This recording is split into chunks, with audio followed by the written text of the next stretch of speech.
My name is Matthew Walker. I am a professor of neuroscience and psychology at the University of California, Berkeley, and I am the author of the book, Why We Sleep. We certainly know that a lack of sleep will actually prevent your brain from being able to initially make new memories. So it's almost as though without sleep, the memory inbox of the brain shuts down and you can't commit new experiences to memory. So those new incoming informational emails are just bounced and you end up feeling as though you're amnesic. You can't essentially make and create those new memories. We also know that a lack of sleep will lead to an increased development of a toxic protein in the brain that is called beta amyloid, and that is associated with Alzheimer's disease, because it is during deep sleep at night when a sewage system within the brain actually kicks into high gear and it starts to wash away this toxic protein, beta amyloid. So if you're not getting enough sleep each and every night, more of that Alzheimer's related protein will build up. The more protein that builds up, the greater your risk of going on to develop dementia in later life. What are the effects of sleep deprivation on the body? Well, there are many different effects. Firstly, we know that sleep deprivation affects the reproductive system. We know that men who are sleeping just 5 to 6 hours a night have a level of testosterone which is that of someone 10 years their senior. So a lack of sleep will age you by almost a decade in terms of that aspect of virility and wellness. We also know that a lack of sleep impacts your immune system. So after just one night of 4 to 5 hours of sleep, there is a 70% reduction in critical anti-cancer fighting immune cells called natural killer cells.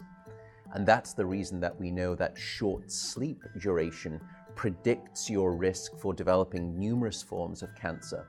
And that list currently includes cancer of the bowel, cancer of the prostate, as well as cancer of the breast. In fact, the link between a lack of sleep and cancer is now so strong that recently the World Health Organization decided to classify any form of nighttime shift work as a probable carcinogen. So in other words, jobs that may induce cancer because of a disruption of your sleep-wake rhythms. We also know that a lack of sleep impacts your cardiovascular system, because it is during deep sleep at night that you receive this most wonderful form of effectively blood pressure medication. Your heart rate drops, your blood pressure goes down. If you're not getting sufficient sleep, you're not getting that reboot of the cardiovascular system. So your blood pressure rises. You have, if you're getting 6 hours of sleep or less, a 200% increased risk of having a fatal heart attack or a stroke in your lifetime. There is a global experiment that is performed on 1.6 billion people twice a year, and it's called daylight savings time. And we know that in the spring, when we lose 1 hour of sleep, we see a subsequent 24% increase in heart attacks the following day. Another question perhaps is, what is the recycle rate of a human being?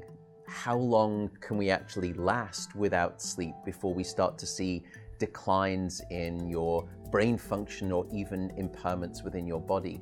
And the answer seems to be about 16 hours of wakefulness. Once you get past 16 hours of being awake, that's when we start to see mental deterioration and physiological deterioration in the body. We know that after you've been awake for 19 or 20 hours, your mental capacity is so impaired that you would be as deficient as someone who is legally drunk behind the wheel of a car.